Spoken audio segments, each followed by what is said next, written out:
So one day, Jesus was walking beside the Sea of Galilee, and he saw two brothers, Simon, called Peter, and his brother Andrew, and they were casting a net into the lake because they were fishermen, and that's what fishermen do. "Come and follow me," Jesus said, "and I will send you out to fish for people." And at once, they left their nets and they followed him. Going on from there, he saw two other brothers, James, who was the son of Zebedee, and his brother John, and they were in a boat with their father Zebedee, and they were preparing their nets. And Jesus called them, and immediately they left the boat and their father, and they followed him. This past summer, I got a pretty cool opportunity. As some of you guys know, I was on sabbatical. So the elders and all of you gave me 2 months to be able to just take off from work responsibilities and spend intentional time to focus on myself, on family, and on my relationship with Jesus. And we spent a month of that time in the country of Guatemala. And our goal of going down there was we really wanted to just kind of immerse ourselves in living in a different culture. So we got a house. It was just like in a normal neighborhood. We shopped at the local market. We enrolled our kids in one of the local schools. And one of the things that I wanted to do is I wanted to find a local running group. I do long distance running is one of my hobbies. And one of the things that I've found, and this is true of running, but it's just kind of like a good life metaphor too, is that you always run faster, you run longer, and you run more often when you're running with a group of people. And so I knew that if I wanted to keep growing as a runner while I was there, then I needed to not do it by myself. I needed to find a group. So I searched around and put out feelers to a couple different, and I found that there was a guy named Edgar. And it turns out that Edgar had a group that met every morning, 6 days a week. They took Saturdays off, but 6 days a week, they met at 5:30 in the morning. So that's Edgar, and then that's me. And kind of got connected with him. And actually, it was my wife, Ashley, and she started to communicate back and forth with Edgar because Edgar only spoke Spanish. He didn't speak any English, and I don't speak any Spanish. And so there was this big communication challenge. But I found out like where they meet. They meet in front of his shop, and then found out they meet at 5:30 in the morning.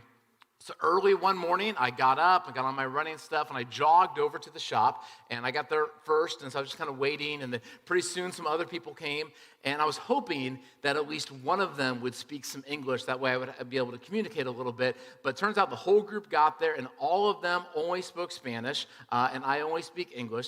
So there's like this group of people, and they're all kind of like staring, like, what's up with this gringo that's like hanging out with us, and standing there, and just kind of waiting, and then finally Edgar comes up to me, and he points at his watch, and then he gives me the thumbs up, and he just starts going. And so I was like, I guess we're going. And whether you're a runner or not, I think you kind of understand this.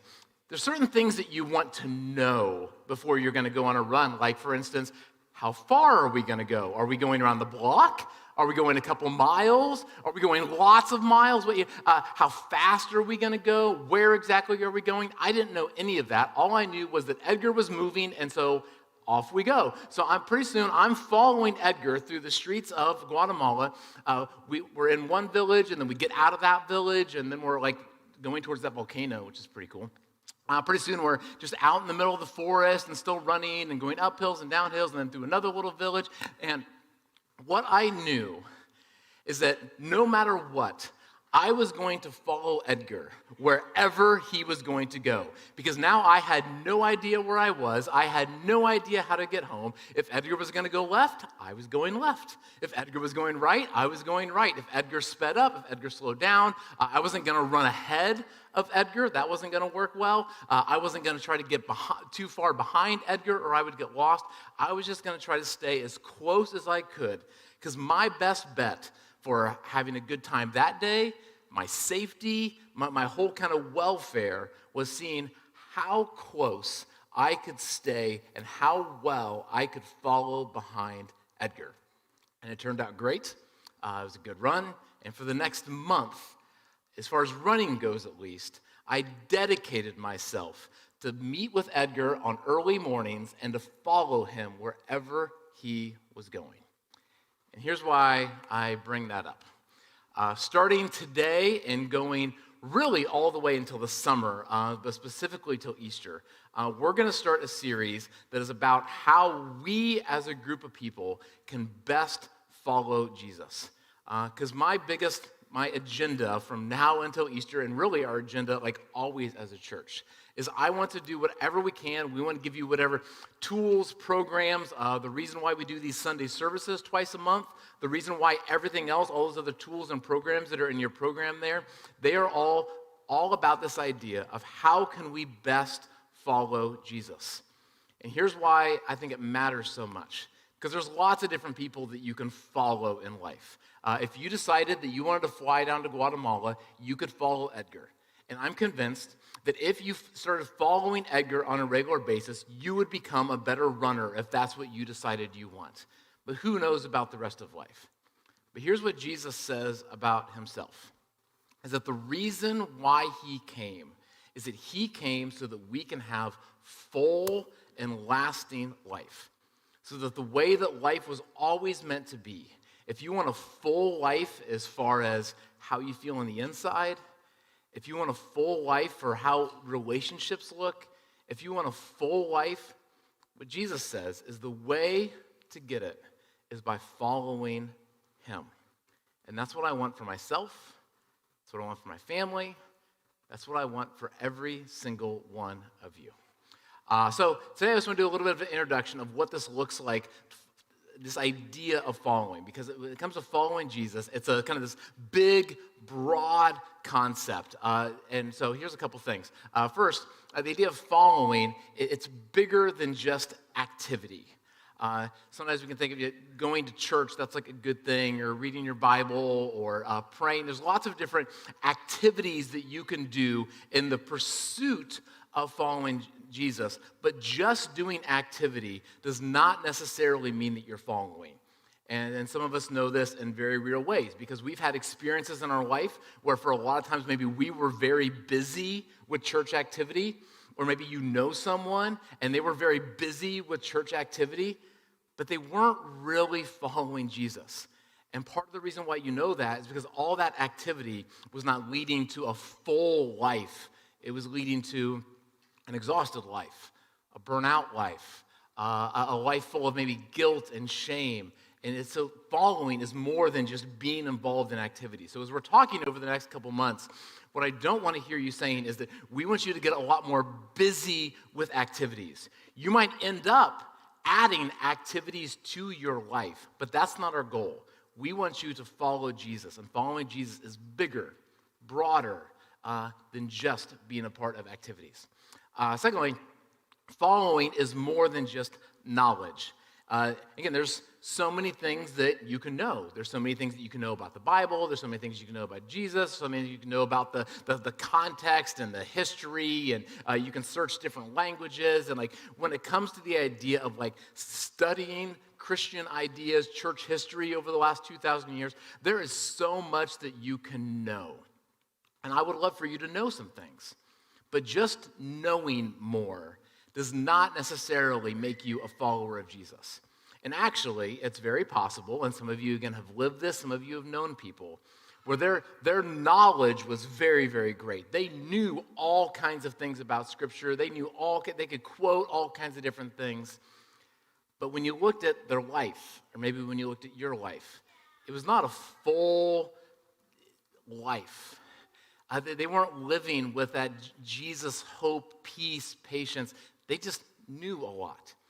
So again, over the next couple months as we talk about this, there might very well be some things that you learn and you know, and there might be some things that we even encourage you to read, or some things that we want you to expand your mind with, and that's all good.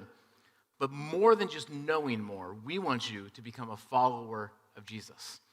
And then lastly, following is more than just believing. And this can be a big thing for a lot of us too. Because a lot of us, maybe some of our stumbling blocks, or maybe for some of our friends or some of our neighbors, some of the big stumbling blocks to coming to Christianity is believing, especially some of the supernatural stuff. So when it comes to miracles, we just did Christmas and the virgin birth. When it comes to angels, there's just all kinds of things. We're like, I don't know if I can wrap my scientific, logical mind around all of that. And so there's all kinds of questions and doubts, and you can wrestle with that. But then sometimes you get to a point where it's like, okay, I think I've kind of made peace with this. Like, I don't know if I believe everything, but I think that if I pray, God can do supernatural things. And maybe that's because of an experience that you've had. Or maybe these parts of the supernatural in the Bible, these things I've kind of come to terms with, and now I believe in these things. And that can be a huge step when you decide that you believe in some sort of like supernatural reality. But just because you believe in something miracle, whatever it might be, that does not necessarily mean that you are a follower of Jesus. And it's very possible for you to kind of wrap your mind around some sort of supernatural idea and not be a follower of Jesus. And actually, and this will be really good news for some of us, it's possible to follow Jesus and to not have come to terms and believe some of the different supernatural things yet. And it's possible for us to follow Jesus and not know a lot of the things. It's possible for us to follow Jesus and not be involved in all the activity yet. So that's what following Jesus is not. And here's a couple things about what following Jesus does look like. This is a quote from a guy named Dallas Willard, who's a great guy that explains so greatly what this idea of discipleship, following Jesus looks like. And here's one of the things he says. He says, as Jesus' disciple, which is another term for following, I am his apprentice, which is another great term for the idea of following. In kingdom living, I am learning from him how to lead my life in the kingdom of the heavens, as he would lead my life if he were I. And that's one of the big things that we want to develop over the next couple months. And some of you, you're already in the process of this. Some of you have already been doing this for years. Some of this is a brand new beginning point. But one of the things that we want you to do as we learn to better or begin to follow Jesus is to ask that question, how would Jesus lead my life if he were in my shoes? If Jesus woke up and if he was going home to my family and all the good things and bad things and stresses and fights, and how would Jesus treat my family? If Jesus all of a sudden had my salary, if Jesus all of a sudden lived in my neighborhood, if Jesus all of a sudden lived in this neighborhood, and all the good things and all the issues and everything that goes along with living in this neighborhood, if Jesus were to all of a sudden be able to have all of my opportunities, what would he do?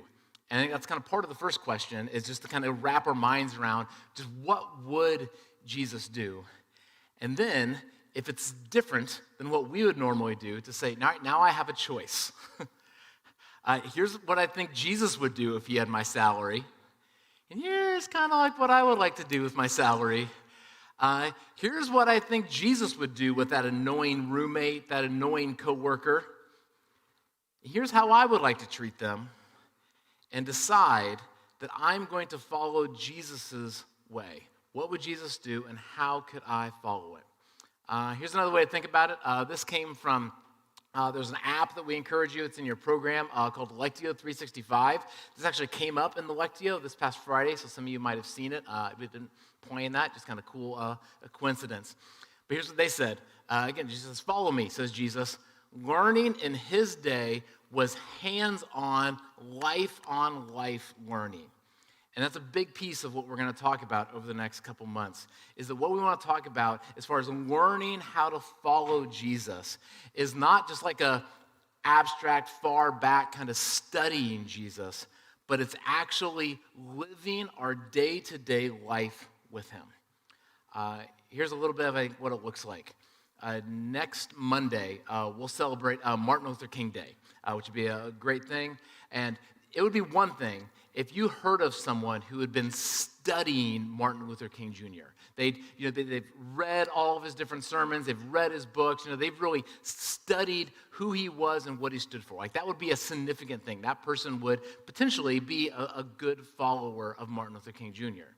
But if you ran into someone else, and there's folks like this out there, who you found out that they had actually lived the life with Martin Luther King Jr., they had, for months, for years of their life, they had traveled with him.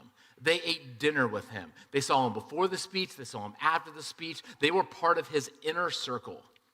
Like, what would they know that you couldn't get just from studying from afar?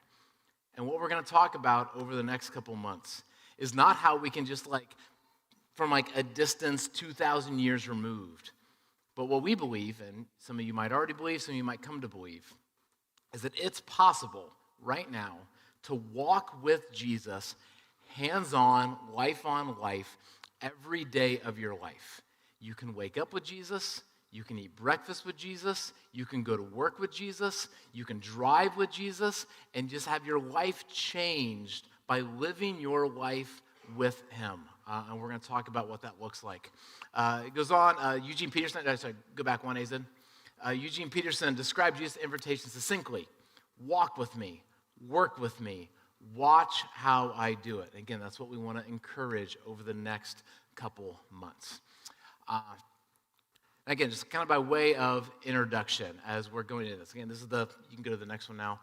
This is the call that all of us, I think, are called to come and follow Jesus. And so to kind of open our minds a little bit of what this might look like, and maybe just some of the things that maybe God has already called you to or will call you to, I wanted to this morning share a few of my own personal stories. Because I'm 42 now. I've been following Jesus in a semi-seriously way, really since I was 10, 11 years old. In sixth grade, some things happened in our life that really helped shape me more to Jesus as a very young person. And then it's kind of grown ever since then.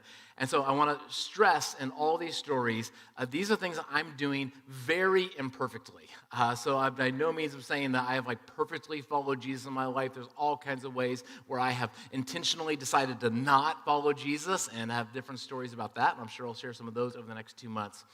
But I've had a privilege to be able to walk enough in the footsteps of Jesus that I think that I can share just some of the things that maybe that you've already experienced, or maybe that you will experience as you really, if you decide that you want to step into this idea of following Jesus, and maybe just kind of open your creativity of maybe some of the things that maybe God is calling you to call him, to follow him.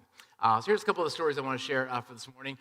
First, one of the first big decisions where I really felt like I was following Jesus in a big way was where I was going to move after I graduated college. So I had 2 big job offers. I had one here in Albany, and then I had one in Phoenix. And they were both good. They both had pros. They both had cons. And I legitimately didn't know. And I've shared this story before. But I bought a postcard. I bought a postcard from Albany and a postcard from Phoenix. And I put them up in my dorm room. And I just spent a couple months just praying about where God wanted me to go. And it was one of the first times in my life that I really felt like that God was giving me a direction of, I want you to follow me, and I want you to follow me to Albany. And I think this is a significant thing for some of us are deciding where maybe Jesus is leading. Because this was not a matter of right or wrong. It wasn't, to move to Phoenix wasn't a wrong decision. And some of the ways in which God is leading you isn't between is this a right thing? Is this a sinful thing? It's just where's God leading you in your life? And for some of you, there's maybe a place that God is calling you to right now, that God is asking you to come and follow him. And maybe some kind of clarity will come over the next 2 months as we discuss all this. One of the next ones in my life had to do with generosity. I grew up in church, and so kind of the idea of giving money was always like a regular thing. So we would have different organizations come to our church, and we'd hear about needs in the community, and so we give money here and there, and give money to church here and there. But it was always very sporadic. It was always, like, okay, let me open my wallet and see, do I have any extra money? Then maybe I'll give some. If I don't have any extra money, I guess I won't today. It was very much based off of feel and spontaneity and just kind of going along with the flow. But somewhere in my 20s, I just felt this thing where I felt like God was calling me to live an intentional, generous life. And one of the first things, and this is just my story, relate it to your own as best as you can.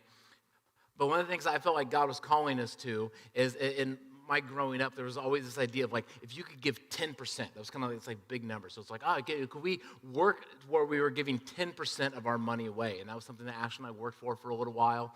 And then we kind of got this like other leading, where it's like we were giving 10% of our gross, so like before insurance and all that kind of. But then what if we were able to give 10% of the net? If we were able to, give that away to all kinds of different needs.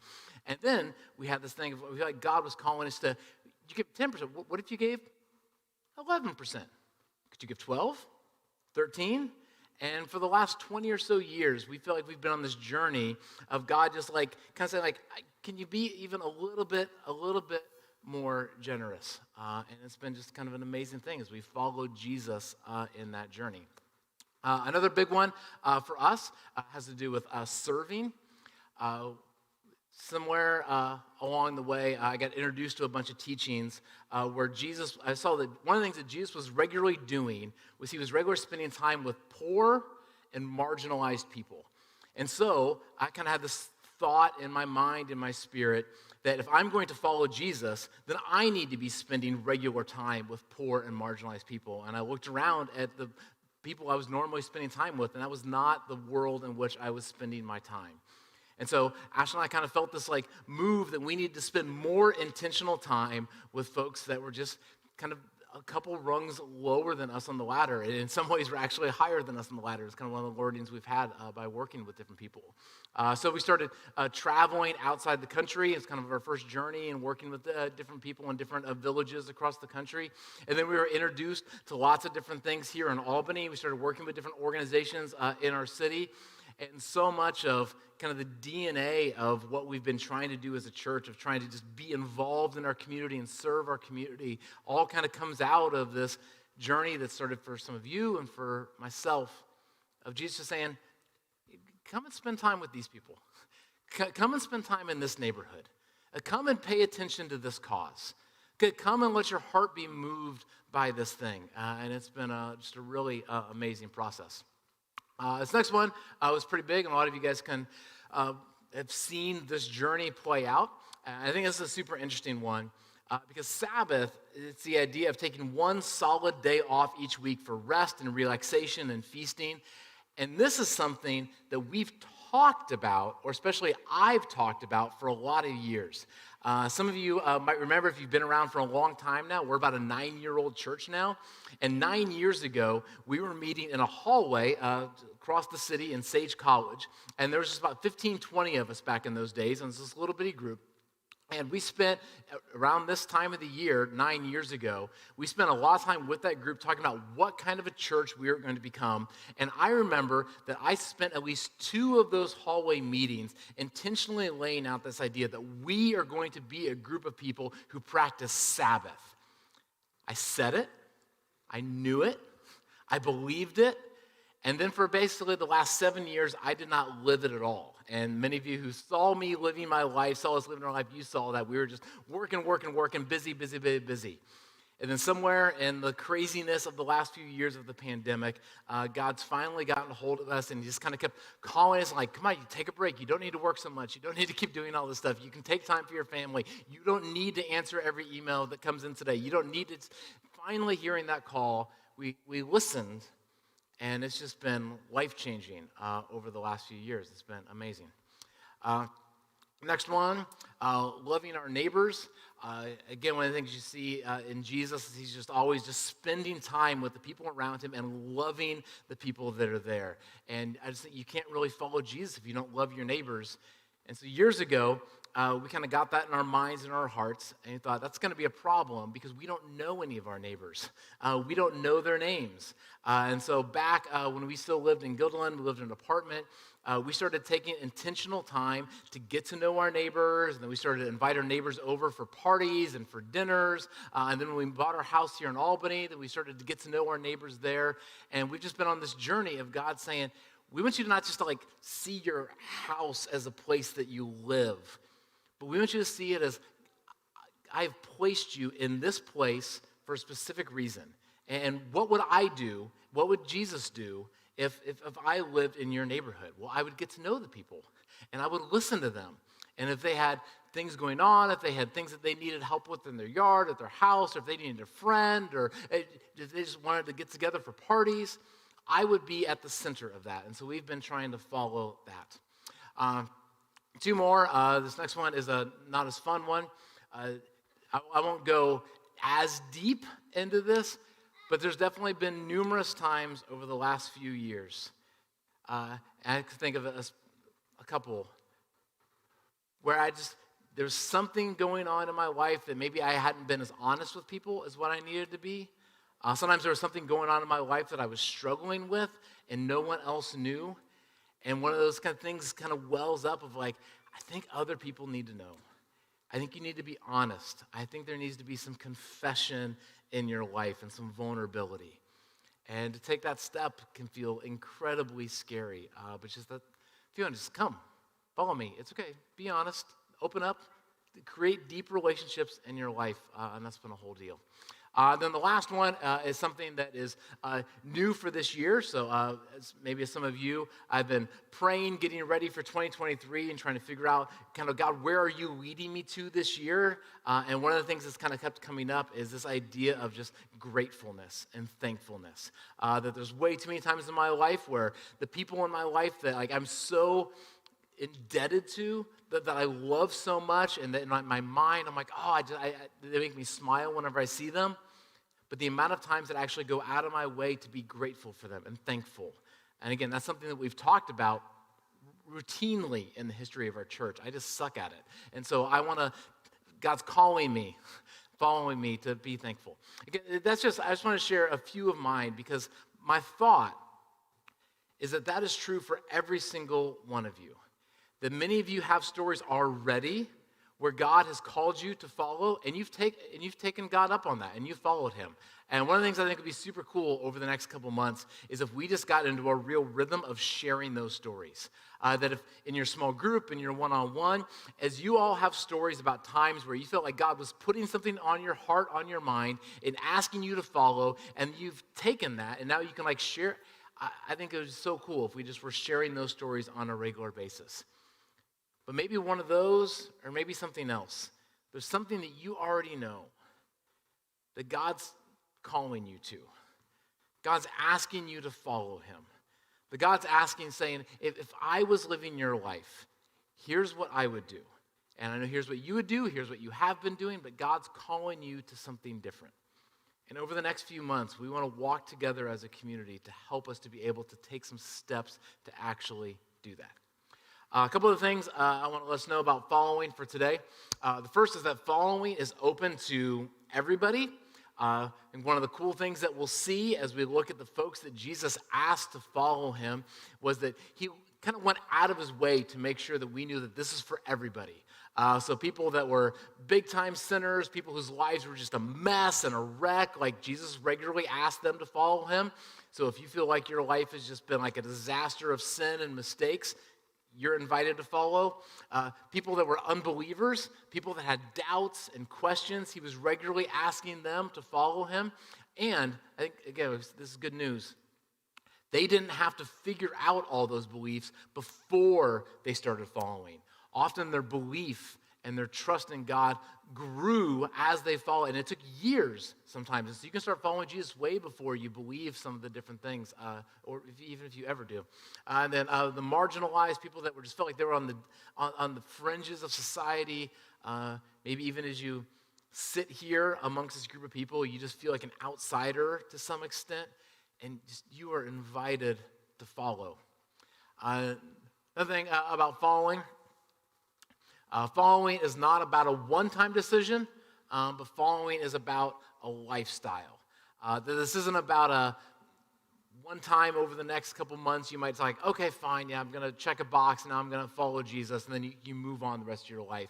This is an everyday sort of thing. This is what we talk about with baptism a lot, is that there's kind of milestones in relationships, but this it's not about like this like one-time deal. So what we talk about with baptism is that it's kind of like a romantic relationship. There's like might be a moment, where like you notice someone for the first time, like, I think I'd like to get to know them a little bit better. And then as things go well, you might start to date them on a regular basis. Then you might decide you want to get engaged. And then there's a moment where you decide, I'm going to spend the rest of my life with people. And that's the marriage ceremony. That's how we talk about baptism.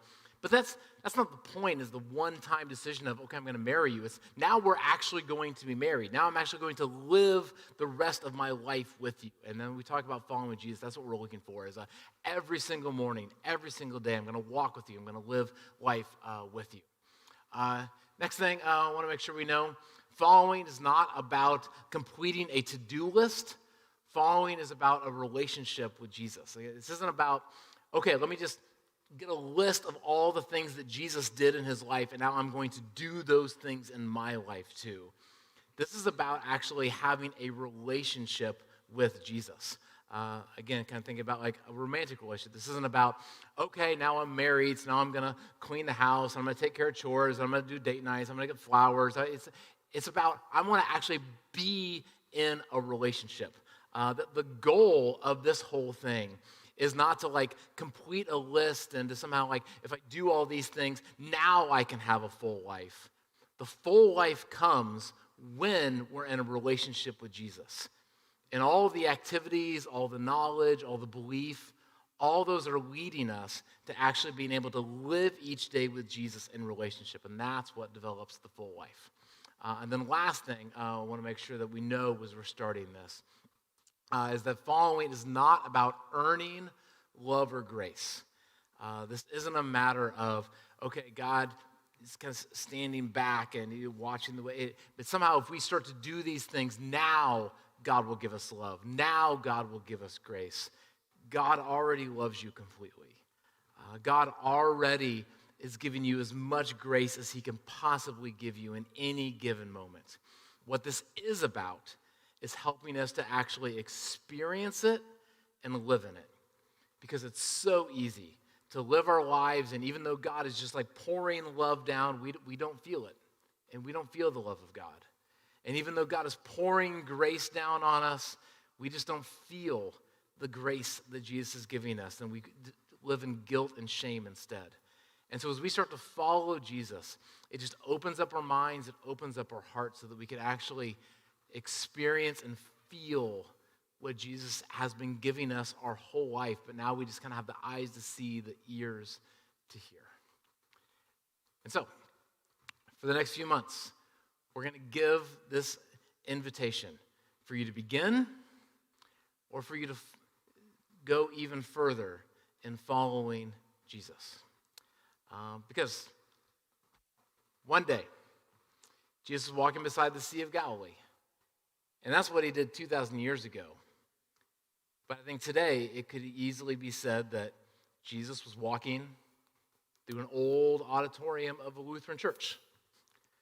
And later today that Jesus is walking through a sports bar, or if you're watching the football game. Or Jesus was walking through the living room of a house or an apartment. That tomorrow Jesus is walking through the hallways of Albany High or through Hackett Middle School. That Jesus is walking through the halls of state offices. And he saw two brothers, Simon called Peter and his brother Andrew. Or he could say he saw John. Or he saw you. And they were kind of doing their normal thing in the lake, for they were fishermen. But Jesus says, "Come and follow me," Jesus said, "and I will send you out to fish for people." And at once they left their nets and they followed him. And I hope that we begin this journey or continue this journey together of following who Jesus is. One last thing, kind of practically, before we end today, if you're looking at how can I even start this journey? What does this look like? For the next week, and so starting today, if you would like, and going all next week until hopefully you meet with your small group next Sunday, and we'll talk about that more in a little bit, but hopefully if you're not involved in a small group, hopefully you can get involved in one. But here's what I would love for all of us to do, is to say this same prayer each day for the next 7 days, and then when we get together with our groups next week, talk about how it looked.